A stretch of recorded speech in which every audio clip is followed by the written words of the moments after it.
ನಮಸ್ಕಾರ. K2 ಕನ್ನಡ ನ್ಯೂಸ್ಗೆ ಸ್ವಾಗತ. ವೀಕ್ಷಿಸಿ ಈ ದಿನದ ಸುದ್ದಿಗಳ ರೌಂಡ್ ಅಪ್.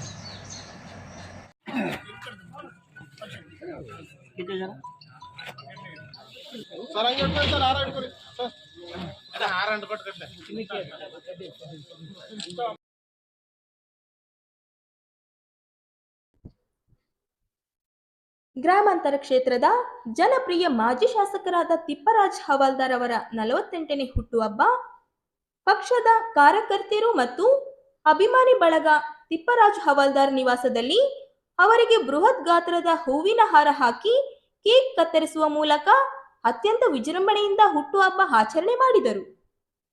ತಿಪ್ಪರಾಜು ಅವರ ಹುಟ್ಟುಹಬ್ಬದ ಪ್ರಯುಕ್ತ ಅಭಿಮಾನಿಗಳ ಬಳಗ ಅವರಿಗೆ ಆಂಜನೇಯ ಸ್ವಾಮಿ ವಿಗ್ರಹ ಉಡುಗೊರೆಯಾಗಿ ನೀಡಿದರು.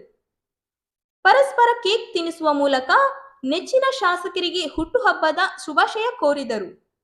ಈ ಸಂದರ್ಭದಲ್ಲಿ ಬಿಜೆಪಿ ಮುಖಂಡ ಅಧ್ಯಕ್ಷರು ಶಂಕರಗೌಡ, ರವೀಂದ್ರ ಜಾಲ್ದರ್, ಪಕ್ಷದ ಅಚ್ಯುತ್ ರೆಡ್ಡಿ, ವೀರೇಂದ್ರ ಪಾಟೀಲ್, ಶಿವರಾಜ್ LIC, ಸುರೇಶ್ ಪಾಟೀಲ್, ಮಹಂತೇಶ್ ಮುಕ್ತಿ, ವೀರಯ್ಯ ಸ್ವಾಮಿ ಆಶಪುರ, ಶಾಂತಕುಮಾರ್ ಉಪ್ರಾಳ, ಶಿವು ಜಾಲ್ಬೆಂಚಿ, ನರಸಿಂಹನಾಯಕ ಹಂಚಿನಾಳ, ವಿಜಯ್ ಕುಮಾರ್ ಪಾಟೀಲ್ ವಡ್ಲಂ ದೊಡ್ಡಿ ಇನ್ನೂ ಅನೇಕ ಅಭಿಮಾನಿಗಳು ಉಪಸ್ಥಿತರಿದ್ದರು.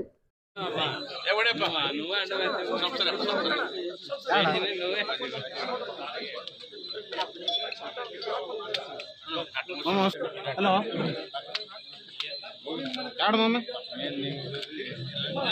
సార్ ఇంటికి కూడా ఉందండి సార్ దింపారు సార్ ఇంటికాడ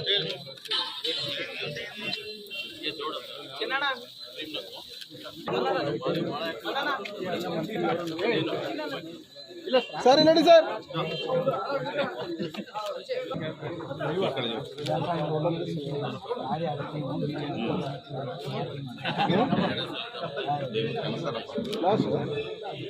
ఎవరిది కొత్తగా నానే తీసుకున్నా నాది కొత్తది ఉందాపా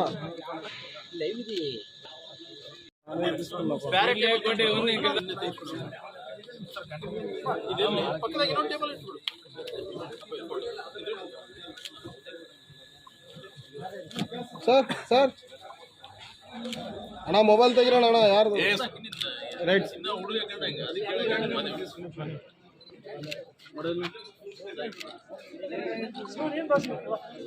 ರೆಡಿ ಸರ್ ಇಲ್ಲಿ ನೋಡಿ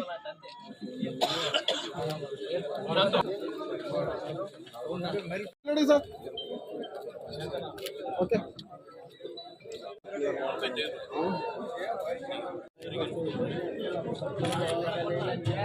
ಓಕೆ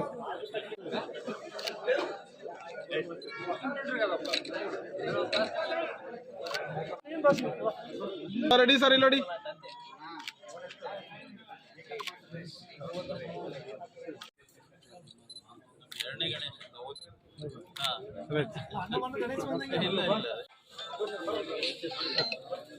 ಅಣ್ಣ ಒಬ್ರು ಈ ಕಡೆ ಬರ್ರಿ ಅಣ್ಣ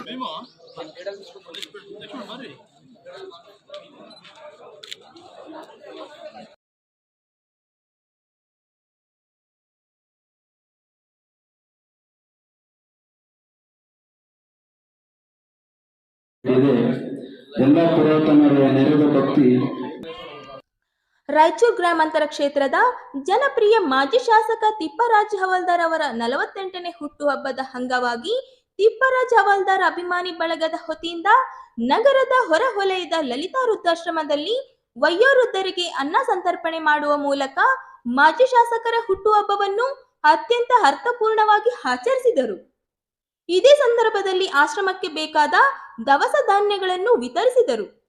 ನಂತರ ಜಗದೀಶ್ ವಕೀಲರು ಮಾತನಾಡಿ, ಯುವಕರ ಕಣ್ಮನಿ ಅಭಿವೃದ್ಧಿ ಚಿಂತಕರಾದ ಮಾಜಿ ಶಾಸಕರ ಹುಟ್ಟುಹಬ್ಬವನ್ನು ಅರ್ಥಪೂರ್ಣವಾಗಿ ಆಚರಿಸಬೇಕು ಎಂಬ ನಿಟ್ಟಿನಲ್ಲಿ ಆಶ್ರಮದಲ್ಲಿ ಆಚರಣೆ ಮಾಡಿದ್ದು, ತಿಪ್ಪರಾಜು ಹವಾಲ್ದಾರ್ ಅವರು ನಿಮ್ಮೆಲ್ಲರ ಆಶೀರ್ವಾದದಿಂದ ಮುಂದಿನ ದಿನಮಾನಗಳಲ್ಲಿ ಜನರ ವಿಶ್ವಾಸದೊಂದಿಗೆ ಉನ್ನತ ಸ್ಥಾನಮಾನ ಅವರಿಗೆ ದೊರೆಯಲಿ ಎಂದು ಹಾರೈಸಿದರು. ತಂದೆ ತಾಯಿ ಇಲ್ಲದವರು ಅನಾಥರಲ್ಲ, ತಂದೆ ತಾಯಿ ಇದ್ದು ಅವರನ್ನು ದೂರ ಮಾಡಿಕೊಂಡವರು ಅನಾಥರೆಂದು ಭಾವುಕರಾದರು. ಈ ಸಂದರ್ಭದಲ್ಲಿ ಶಂಕರಗೌಡ ಮಿರ್ಜಾಪುರ, ಅಚ್ಯುತ್ ರೆಡ್ಡಿ, ವೀರೇಂದ್ರ ಪಾಟೀಲ್, ಶಿವರಾಜ್ LIC, ಸುರೇಶ್ ಪಾಟೀಲ್, ಮಹಂತೇಶ್ ಮುಕ್ತಿ, ವೀರಯ್ಯ ಸ್ವಾಮಿ ಆಶಪುರ, ಶಾಂತಕುಮಾರ್ ಉಪ್ರಾಳ, ಶಿವು ಜಾಲ್ಬೆಂಚಿ, ನರಸಿಂಹನಾಯಕ ಹಂಚಿನಾಳ, ವಿಜಯ್ ಕುಮಾರ್ ಪಾಟೀಲ್ ವಡ್ಲಂ ದೊಡ್ಡಿ, ಇನ್ನೂ ಅನೇಕ ಅಭಿಮಾನಿಗಳು ಉಪಸ್ಥಿತರಿದ್ದರು.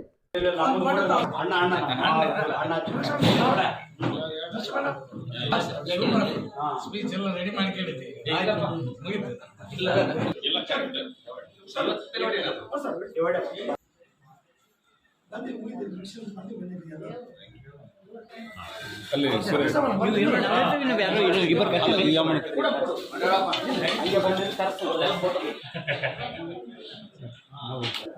ಸ್ವಲ್ಪ ಸೈಡ್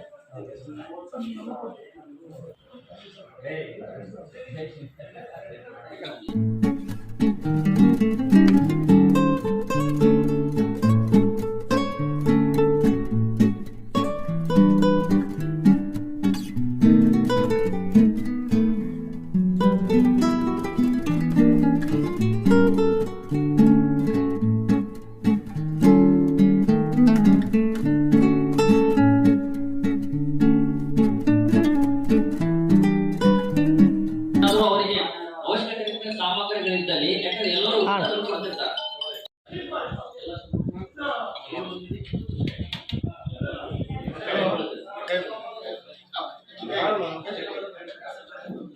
ಇಲ್ಲಿರ್ತಕ್ಕಂಥ ವೃದ್ಧ ತಂದೆ ತಾಯಿಗಳೇ, ಈಗಾಗಲೇ ಇವತ್ತಿನ ದಿನ ನಾವು ಇಲ್ಲಿ ತಮಗೆಲ್ಲ ಗೊತ್ತಿರುವಂತೆ ಇದೇ ಬಡಾವಣೆಯ ಏನು ರಾಯಲ್ ಫೋರ್ಟ್ ಅಂತ ಏನು ಲಾಡ್ಜ್ ಇದೆ, ಆಮೇಲೆ ಈ ಲೇಔಟಿಂದು ಮಾಲೀಕರು ಕೂಡ ಅವರು ತಿಪ್ಪರಾಜ್ ಹವಲ್ದಾರ್ ಅಂತ. ಅವರು ಮೂಲತಃ ಶಾಪುರ್ನವರಾದರೂ ಕೂಡ ರಾಯಚೂರಿನಲ್ಲಿ ಬಂದು ಇಲ್ಲಿ ನೆಲೆಸಿಕೊಂಡು ರಾಯಚೂರು ಗ್ರಾಮೀಣ ಕ್ಷೇತ್ರದಲ್ಲಿ ಒಂದು ಸಲ MLA ಆಗಿ ಗೆದ್ದು 2 ಸಲ MLA ಆಗಿ ಸೋತಿರ್ತಕ್ಕಂಥ ವ್ಯಕ್ತಿ.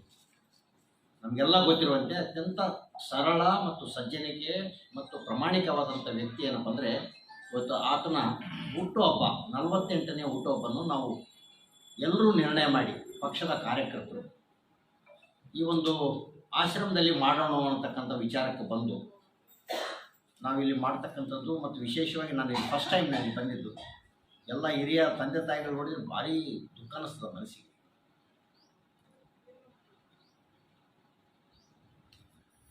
ಅದೆಲ್ಲದಷ್ಟು ಕಷ್ಟ ಆಗ್ತದೆ ನೀವು ನೋಡಿ. ತಂದೆ ತಾಯಿ ಇಲ್ಲಿ ಫಸ್ಟ್ ಒಂದಾಗ ಅಪ್ಪ ಅಮ್ಮ ಇಲ್ಲದವರು ಅನಾಥರಲ್ಲ. ನಮ್ಮ ತಂದೆ ತಾಯಿ ಇಬ್ಬರು, ನಮ್ಮ ತಂದೆ ಇಲ್ಲ ತಾಯಿಲ್ಲ ತೀರ್ಯಾರ, ನಾವು ಅನಾಥರಲ್ಲ. ಇದ್ದರೂ ನೋಡ್ಕೊಳ್ಳಾರ್ದವರು ನಿಜವಾದ ಅನಾಥರು ಅಂತಕ್ಕಂಥ ಮಾತಾಡಿ ನೋಡಿ. ನಮ್ಮ ಪಕ್ಷದ ನಾಯಕರು, ನಮ್ಮೆಲ್ಲರ ಅಚ್ಚುಮೆಚ್ಚಿನ ಸರಳ ಸಜ್ಜನಿಕೆ ಪ್ರಾಮಾಣಿಕ ನಾಯಕರಾದ ತಿಪ್ಪರಾಜ್ ಹವಲ್ದಾರ್ ಅವರ ಒಂದು 48ನೇ ಜನ್ಮದಿನಾಚರಣೆ ಅಂಗವಾಗಿ ಈ ಒಂದು ಕಾರ್ಯಕ್ರಮವನ್ನು ಹಮ್ಮಿಕೊಳ್ಳಲಾಗಿದೆ.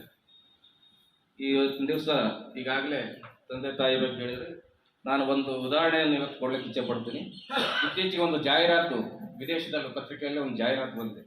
ವೃದ್ಧ ದಂಪತಿ ಬೇಕಾಗಿದ್ದಾರೆ. ಅವರು ಇಬ್ಬರು ವೈದ್ಯರು, ತಂದೆ ತಾಯಿ, ಮಕ್ಕಳು ನೋಡ್ಕೊಳ್ಳೋರು ಯಾರಿಲ್ಲ, ತಂದೆ ತಾಯಿ ಇಲ್ಲ ಅವರಿಗೆ. ಅವರು ವೃದ್ಧ ದಂಪತಿ ಬೇಕಾಗಿದ್ದಾರೆ ಅಂತ ಒಂದು ಜಾಹೀರಾತು ವಿದೇಶಿ ಪತ್ರಿಕೆಯಲ್ಲಿ ಬಂದಿತ್ತು. ಅವರು ಒಬ್ಬರು ದಂಪತಿಗಳು ಫೋನ್ ಮಾಡಿ ಕೇಳಿದ್ರು, ಏನು ಮಾಡ್ಬೇಕು ನಾವು ಬರ್ತೀವಿ ಅಂತ. ನೀವು ಏನು ಮಾಡಿ, ನಾವು ಮನೆಗೆ ಬಂದಾಗ ಪ್ರೀತಿಯಿಂದ ಮಾತಾಡ್ಸೋರು, ಊಟ ಮಾಡಿದ್ರೆ ಎಲ್ಲ ಕೇಳೋರು, ನಮ್ಮನ್ನು ಪ್ರೀತಿಯಿಂದ ನೋಡ್ಕೊಳ್ಳೋರು ಬೇಕಾಗಿದೆ ಅಂತೇಳಿ ಅವರು ಒಂದು ಎಲ್ಲ ನಾವು ವ್ಯವಸ್ಥೆ ಮಾಡ್ತೀವಿ, ಇಷ್ಟೇ ಕೆಲಸ ಮಾಡ್ಬೇಕು ನೀವು. ತಂದೆ ತಾಯಿ ಇಲ್ಲದವ್ರಿಗೆ ತಂದೆ ತಾಯಿ ಬೇಕಾಗಿದ್ದಾರೆ, ತಂದೆ ತಾಯಿ ಇದ್ದವರಿಗೆ ತಂದೆ ತಾಯಿ ಬೆಲೆ ಗೊತ್ತಿಲ್ಲ. ಅಂತ ಪರಿಸ್ಥಿತಿಯಲ್ಲಿ ನಾವು ಇವತ್ತು ಜಗತ್ತಿನಲ್ಲಿ ನಡೀತಾ ಇದೆ. ಆದ್ರಿಂದ ಎಲ್ಲರೂ ಅವ್ರ ತಂದೆ ತಾಯಿಗಳನ್ನ ಚೆನ್ನಾಗಿ ನೋಡ್ಕೋಬೇಕಂತ ಹೇಳ್ತಾ ನನ್ನ ಒಂದು 2 ಮಾತು ಮುಗಿಸ್ತೀನಿ. ರಾಯಚೂರು ಗ್ರಾಮೀಣ ಮಾಜಿ ಶಾಸಕರಾಗಿರ್ತಕ್ಕಂಥ ಸನ್ಮಾನ್ಯ ಶ್ರೀ ತಿಪ್ಪರಾಜ್ ಸರ್ ಅವರ ಏನಿವತ್ತು ನಾವು ಈ ಲಲಿತ ಆಶ್ರಮದಲ್ಲಿ ಹುಟ್ಟಹಬ್ಬವನ್ನು ಆಚರಣೆ ಮಾಡಲಿಕ್ಕೆ ನಮ್ಮ ಹಿರಿಯೆಲ್ಲ ನಿಶ್ಚಯಿಸಿದ್ದಾರೆ. ನಿಜವಾಗಲೂ ಈ ಒಂದು ಸ್ಥಳದಲ್ಲಿ ಅವರು ಹುಟ್ಟಹಬ್ಬವನ್ನು ಆಚರಣೆ ಮಾಡ್ತೀವಿ, ನಿಜವಾಗ್ಲೂ ನಮ್ಮೆಲ್ಲರೂ ಖುಷಿ ಕೊಡುವಂಥ ವಿಚಾರ. ಯಾಕಂದರೆ ಇಲ್ಲಿರ್ತಕ್ಕಂಥ ಎಲ್ಲರಿಗೆ ಒಬ್ಬರು ತಂದೆ ತಾಯಿ ಉಂಟು. ಇಲ್ಲಿ ಬಂದಿರತಕ್ಕಂಥವ್ರು ನಮ್ಮೆಲ್ಲರಿಗೂ ಭಾಳಷ್ಟು ಜನ ತಾಯಿಯಂದರು, ಭಾಳಷ್ಟು ಜನ ತಂದೆಗಳಿದ್ದೀರಿ. ನಿಮ್ಮ ಆಶೀರ್ವಾದ ಇಲ್ಲಿ ಬಂದಿರತಕ್ಕಂಥ ಎಲ್ಲರ ಮೇಲೆ ಇರಲಿ. ಅದೇ ರೀತಿಯಾಗಿ ಇಲ್ಲಿರ್ತಕ್ಕಂಥ ನೀವು ಯಾರು ಅನಾಥರಲ್ಲ, ನೀವು ದೇವರ ಮಕ್ಕಳು, ನಿಮಗೆ ದೇವರ ಆಶೀರ್ವಾದ ಇದೆ. ಆದ್ದರಿಂದ ಭಗವಂತ ನಿಮಗೆ ಯಾವತ್ತೂ ಕೂಡ ನಿಮ್ಮ ಮೇಲೆ ಸದಾ ಆಶೀರ್ವಾದ ಇಟ್ಟೇ ಇರ್ತಾನೆ. ಅದೇ ರೀತಿಯಾಗಿ ನೀವೆಲ್ಲರೂ ಕೂಡ ಈ ಹುಟ್ಟಹಬ್ಬನ ಆಚರಿಸ್ಕೊಳ್ಳುವಂಥ ನಮ್ಮ ತಿಪ್ಪರಾಜ್ ಸರ್ ಅವರ ಮೇಲೆ ನಿಮ್ಮ ಪ್ರೀತಿ, ವಿಶ್ವಾಸ, ನಿಮ್ಮ ಆಶೀರ್ವಾದ ಇರಲಿ. ಮುಂದಿನ ದಿನಗಳಲ್ಲಿ ನಿಮ್ಮ ಆಶೀರ್ವಾದ ಕೂಡ ಅವರ ರಾಜಕೀಯ ಭವಿಷ್ಯಕ್ಕೆ ಒಂದು ಭದ್ರ ಬುನಾದಿ ಆಗಲಿ, ಅವರು ಮತ್ತೊಮ್ಮೆ ಗೆದ್ದು ಬರಲಿ ಅಂತ ಈ ಸಂದರ್ಭದಲ್ಲಿ ನಿಮ್ಮ ಆಶೀರ್ವಾದವನ್ನು ಕೇಳೋಕ್ಕೆ ನಾವು ಇವತ್ತು ಬಂದಿದ್ದೀವಿ.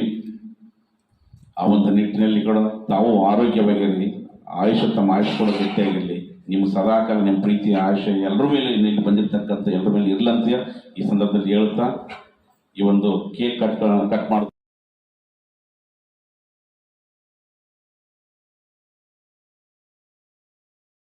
ಮತ್ತು ಸಾಂಸ್ಕೃತಿಕ ಸ್ಪರ್ಧೆಯನ್ನು ದಿನ 5 ಮತ್ತು 5/3/2020 ಕರ್ನಾಟಕ ರಾಜ್ಯ ಸರ್ಕಾರಿ ನೌಕರರ ಸಂಘದಿಂದ ದಿನಾಂಕ 4ರಿಂದ 5ರವರೆಗೆ 2024-25ನೇ ಸಾಲಿನ ಜಿಲ್ಲಾ ಮಟ್ಟದ ರಾಜ್ಯ ಸರ್ಕಾರಿ ನೌಕರರ ಕ್ರೀಡಾಕೂಟ ಮತ್ತು ಸಾಂಸ್ಕೃತಿಕ ಸ್ಪರ್ಧೆ ನಗರದ ಜಿಲ್ಲಾ ಕ್ರೀಡಾಂಗಣದಲ್ಲಿ ಆಯೋಜಿಸಲಾಗಿದೆ ಎಂದು ಜಿಲ್ಲಾ ನೌಕರರ ಸಂಘದ ಅಧ್ಯಕ್ಷರಾದ ಕೃಷ್ಣ ಶಾವಂತಗೇರ ಅವರು ಹೇಳಿದರು.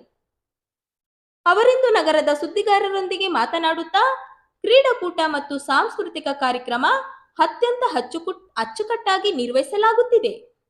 ಈಗಾಗಲೇ ಸುಮಾರು 770 ಅಧಿಕ ಸರ್ಕಾರಿ ನೌಕರರ ನೋಂದಣಿ ಮಾಡಿಕೊಂಡಿದ್ದಾರೆ. ಬಾಕಿ ಉಳಿದ ಸರ್ಕಾರಿ ನೌಕರರ ನೋಂದಣಿಗೆ ದಿನಾಂಕ 3ರವರೆಗೆ ಅವಕಾಶ ಕಲ್ಪಿಸಲಾಗಿದೆ. ಈ ಕ್ರೀಡಾಕೂಟದಲ್ಲಿ ಭಾಗವಹಿಸುವ ನೌಕರರ ಕಡ್ಡಾಯವಾಗಿ ಗುರುತಿನ ಚೀಟಿ ಹೊಂದಿರಬೇಕು. ಗುಂಪು ಚಟುವಟಿಕೆ ವಾಲಿಬಾಲ್, ಕೋಕಿಲಾ, ಹಾಕಿ, ಕ್ರಿಕೆಟ್, ಬಾಸ್ಕೆಟ್ಬಾಲ್, ಜನಪದ, football, hockey, kabaddi, tennis, table tennis, singles, doubles tennis ಹಾಗೂ ಮಹಿಳೆಯರಿಗೆ badminton, table tennis, carrom, tenniquoit, throwball, ಈಜು, ಆಟೋಟ ಸ್ಪರ್ಧೆಗಳು ಹಾಗೂ ಹಿಂದೂಸ್ತಾನಿ ಸಂಗೀತ, ಕರ್ನಾಟಕ ಸಂಗೀತ, ವಾದ್ಯ ಸಂಗೀತ, ಕಥಕ, ಜನಪದ ಗೀತೆ, ಕರಕುಶಲ ವಸ್ತುಗಳ ಪ್ರದರ್ಶನ, ಕಿರುನಾಟಕ, ಸಾಂಸ್ಕೃತಿಕ ಸ್ಪರ್ಧೆಗಳನ್ನು ಏರ್ಪಡಿಸಲಾಗುತ್ತದೆ ಎಂದು ಹೇಳಿದರು. ಇಲಾಖಾ ಮುಖ್ಯಸ್ಥರ ಸಭೆಯೊಂದಿಗೆ ಆವತ್ತಿನ ದಿನ ರಾಜಿಪಡಿಸಬೇಕು. ಕಡ್ಡಾಯವಾಗಿ ಏನಂದ್ರೆ ಒಬ್ಬ ಸರ್ಕಾರಿ ನೌಕರರು ಏನಂದ್ರೆ 3 ಕ್ರೀಡೆಗಳಲ್ಲಿ ಏನಾದರೂ ಭಾಗವಹಿಸಬಹುದು. ಒಂದು ಏನಂದ್ರೆ ಫೀಲ್ಡ್ ಅಲ್ಲಿ ಆಯ್ಕೆ ಮಾಡಿಕೊಂಡ್ರೆ 2 ಟ್ರ್ಯಾಕ್ ಅನ್ನು ಆಯ್ಕೆ ಮಾಡ್ಕೋಬಹುದು, ಅಥವಾ 2 ಟ್ರ್ಯಾಕ್ ಆಯ್ಕೆ ಮಾಡಿಕೊಂಡ್ರೆ 1 ಫೀಲ್ಡ್ ಅನ್ನು ಏನಾದರೂ ಆಯ್ಕೆ ಮಾಡಿಕೊಂಡು ಒಬ್ಬ ಸರ್ಕಾರಿ ನೌಕರರ 3 ಕ್ರೀಡೆಗಳಲ್ಲಿ ಭಾಗವಹಿಸೋಕೆ ಅವಕಾಶ ಇರುತ್ತೆ. ಈ ಒಂದಕ್ಕೋಸ್ಕರ ಮತ್ತು ಬಿಡುವಿನ ಸಮಯವನ್ನು ಸದುಪಯೋಗ ಮಾಡಿಕೊಳ್ಳೋದಕ್ಕೋಸ್ಕರ ಪ್ರತಿ ವರ್ಷ ಈ ವರ್ಷವೂ ಕೂಡ ಏನಂದ್ರೆ ಸಾಂಸ್ಕೃತಿಕ ಮತ್ತು ಕ್ರೀಡಾ ಚಟುವಟಿಕೆಗಳನ್ನು ಹಮ್ಮಿಕೊಳ್ಳಲಾಗಿದೆ. ನಮ್ಮ ರಾಯಚೂರು ಜಿಲ್ಲೆಯಲ್ಲಿ ಕೂಡ ಅದಕ್ಕೆ ಹೊರತಾಗಿಲ್ಲ. ರಾಯಚೂರು ಜಿಲ್ಲೆಯಲ್ಲಿ ಇದೇ ತಿಂಗಳು 4ನೇ ತಾರೀಕು ಮತ್ತು 5ನೇ ತಾರೀಕು ಬೆಳಗ್ಗೆ ಏನಂದ್ರೆ ಮುಂಜಾನೆ 10 ಗಂಟೆಯಿಂದ ಸಾಯಂಕಾಲವರೆಗೆ ಮಹಾತ್ಮ ಗಾಂಧಿ ಜಿಲ್ಲಾ ಕ್ರೀಡಾಂಗಣ ಮತ್ತು ಒಳಾಂಗಣ ಕ್ರೀಡಾಂಗಣ ರಾಯಚೂರಿನಲ್ಲಿ ಈ ಚಟುವಟಿಕೆಗಳನ್ನು ಹಮ್ಮಿಕೊಳ್ಳಲಾಗಿದೆ. ಈ ಕ್ರೀಡೆ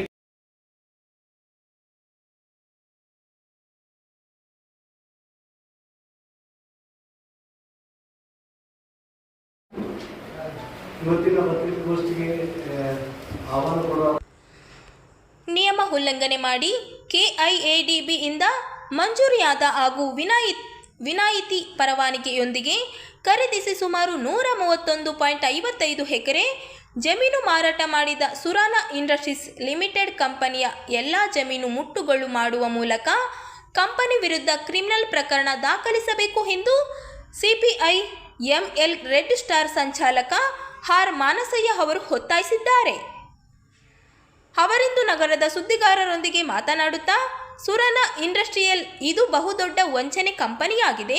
ಸುರಾನಾ ಇಂಡಸ್ಟ್ರೀಸ್ ಕಂಪನಿ ವಡ್ಲೂರು ಸೀಮಾಂತರಾದ ಭಾಗದಲ್ಲಿ ಉಕ್ಕು ಮತ್ತು ವಿದ್ಯುತ್ ಉತ್ಪಾದನೆ ಮಾಡುವುದಾಗಿ ನಂಬಿಸಿ ರೈತರಿಂದ ಜಮೀನು ಖರೀದಿಸಿ ಈಗ ರೈತರಿಗೆ ವಂಚನೆ ಮಾಡಿದೆ ಎಂದು ಆರೋಪಿಸಿದರು. ಕಲ್ಯಾಣ ಕರ್ನಾಟಕದಲ್ಲಿ ಕೈಗಾರಿಕಾ ಕ್ಷೇತ್ರದ ಗಣನೀಯ ಬೆಳವಣಿಗೆ ಕಾಣದ ಜಿಲ್ಲೆಯಲ್ಲಿ ಹೊಸ ಕೈಗಾರಿಕೆ ನಿರ್ಮಿಸಿ ಒಂದೆಡೆ ಆರ್ಥಿಕ ಅಭಿವೃದ್ಧಿ ಮತ್ತೊಂದೆಡೆ ಉದ್ಯೋಗ ಸೃಷ್ಟಿ ಮಾಡುವ ಸದುದ್ದೇಶದಿಂದ ರಾಯಚೂರು ಕೈಗಾರಿಕಾ ಅಭಿವೃದ್ಧಿ ಪ್ರದೇಶಕ್ಕಾಗಿ ಸಾವಿರಾರು ಎಕರೆ ಭೂಮಿಯನ್ನು ಕೆಐಎಡಿಬಿಯ ಮೂಲಕ ರೈತರಿಂದ ಸ್ವಾಧೀನಪಡಿಸಿಕೊಂಡಿದೆ.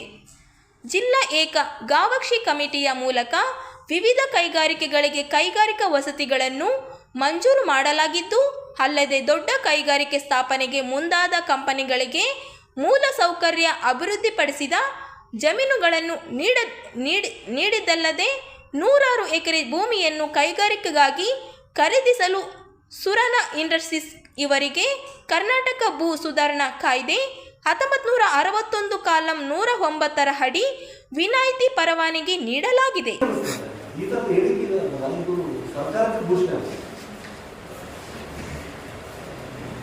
ಜನರನ್ನ ಮತ್ತೆ ಯಾವ ಹೇಳಿಕೆಗಳು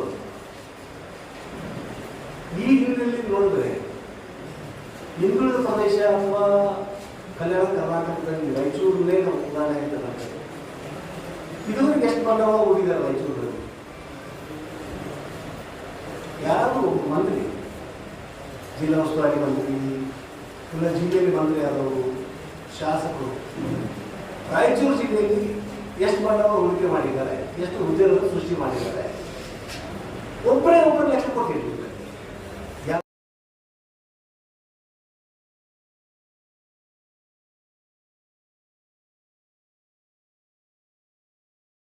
ಕಲ್ಯಾಣ ಕರ್ನಾಟಕದ ಭಾಗದ ವೈಸ್ ಚಾನ್ಸಲರ್ ವಿಶ್ವವಿದ್ಯಾಲಯಕ್ಕೆ ವೈಸ್ ಚಾನ್ಸಲರ್, ಕರ್ನಾಟಕ ರಾಜ್ಯ ಮುಕ್ತ ವಿಶ್ವವಿದ್ಯಾಲಯದ ಹಾಗೂ ಮುನಿಯಪ್ಪ ಮುದ್ದಪ್ಪ ಪದವಿ ಇವರ ಸಹಯೋಗದಲ್ಲಿ 2025-26 ಶೈಕ್ಷಣಿಕ ಸಾಲಿನ ಆವೃತ್ತಿಯ ಪ್ರವೇಶಾತಿಗೆ ಅರ್ಜಿ ಅನ್ವಯಿಸಲಾಗಿದೆ ಎಂದು ಉಪಕುಲಪತಿ ಶರಣಪ್ಪ ವಿ ಆಲ್ಸ್ ಅವರು ಹೇಳಿದರು.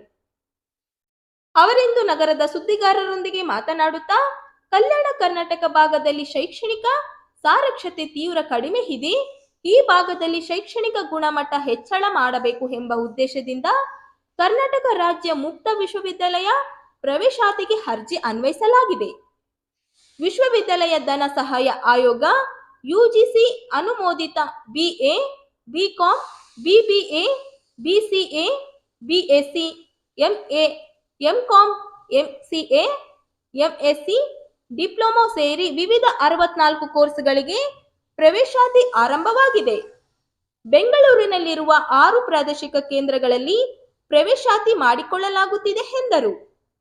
ಕಲ್ಯಾಣ ಭಾಗದಲ್ಲಿ ಎಲ್ಲ ಭಾಗದಲ್ಲಿ ದೂರದೃಷ್ಟಿ ಶಿಕ್ಷಣ ನೀಡುವ ಗುರಿ ಹೊಂದಿದೆ ಎಂದರು. ವಿಶ್ವವಿದ್ಯಾಲಯದ ವೆಬ್ಸೈಟ್ ಮೂಲಕ ಪದವಿ ಕೋರ್ಸ್ಗಳ ಪ್ರವೇಶಕ್ಕೆ ಆನ್ಲೈನ್ ಮೂಲಕ ಅರ್ಜಿ ಭರ್ತಿ ಮಾಡಿ ನಂತರ ಪ್ರಾದೇಶಿಕ ಕೇಂದ್ರಕ್ಕೆ ಖುದ್ದಾಗಿ ಭೇಟಿ ನೀಡಬೇಕು. ದಾಖಲಾತಿಗಳ ಪರಿಶೀಲನೆ ಬಳಿಕ ಆನ್ಲೈನ್ ಮೂಲಕ ಪ್ರವೇಶ ಶುಲ್ಕವನ್ನು ಪಾವತಿಸಿ ಸಿದ್ಧ ಪಾಠಗಳನ್ನು ಪಡೆಯಬಹುದು ಎಂದರು. 23 ಜೂನ್ ನಾವು 23 ಮೇ ನಲ್ಲಿ ನಮ್ಮ ಪ್ರಾಸೆಸ್ ಅನ್ನ ಕಂಪ್ಲೀಟ್ ಮಾಡಿಕೊಂಡು ನ್ಯಾಕ್ A+ ಮಾಡಿದೆ. ಈಗ ನಾನು 2 ವರ್ಷ ಆಯ್ತು ಹೋಗಿ ಪ್ರತಿ ಜಿಲ್ಲೆಗಳಿಗೆ ನಾನು ಡಿಸಿಗಳಿಗೆ ಲೆಟರ್ ಬರೆದೆ. ಯಾಕಂದ್ರೆ ನಮ್ಮ ಭಾಗಕ್ಕೆ ರಾಯಚೂರಿನಲ್ಲಿ ಇರಲಿಲ್ಲ, ಯಾದಗಿರಿನಲ್ಲಿ ಇರಲಿಲ್ಲ. ಆ ಸೆಂಟರ್ಸ್ ಗಳನ್ನ ನಮ್ಮ ಭಾಗದ ದಲ್ಲಿ ಪ್ರತಿ ಜಿಲ್ಲೆಗೆ ಎಲ್ಲಾ ಡಿಸ್ಟ್ರಿಕ್ಟ್ ಗಳಲ್ಲಿ ನಮ್ಮದೇ ಆದಂತಹ ರೀಜನಲ್ ಸೆಂಟರ್ಸ್ ಅನ್ನ ಮಾಡಿದೆ. ತದನಂತರ ಎಷ್ಟೋ ಸ್ಟಡಿ ಸೆಂಟರ್ಸ್ ವರ್ಕ್ ಮಾಡ್ತಾ ಇದ್ರೆ, ಆಕ್ಟಿವ್ ಆಗಿ ವರ್ಕ್ ಮಾಡ್ತಾ ಇದ್ದಾರೆ. ಈಗ ಲಿಂಗಸೂರಿನಲ್ಲಿದೆ ಮತ್ತು ದೇವದುರ್ಗನೂ ಅಪ್ಲೈ ಮಾಡಿದ್ದಾರೆ ಕಾಣಿಸ್ತದೆ, ಇಲ್ಲಿ ಇವೆ. ಹೀಗಾಗಿ ಎಲ್ಲಾ study centres, actually study centres ನಲ್ಲಿ ಅವರು ವೀಕ್ಲಿ ನಮ್ಮ ದೂರ ಶಿಕ್ಷಣ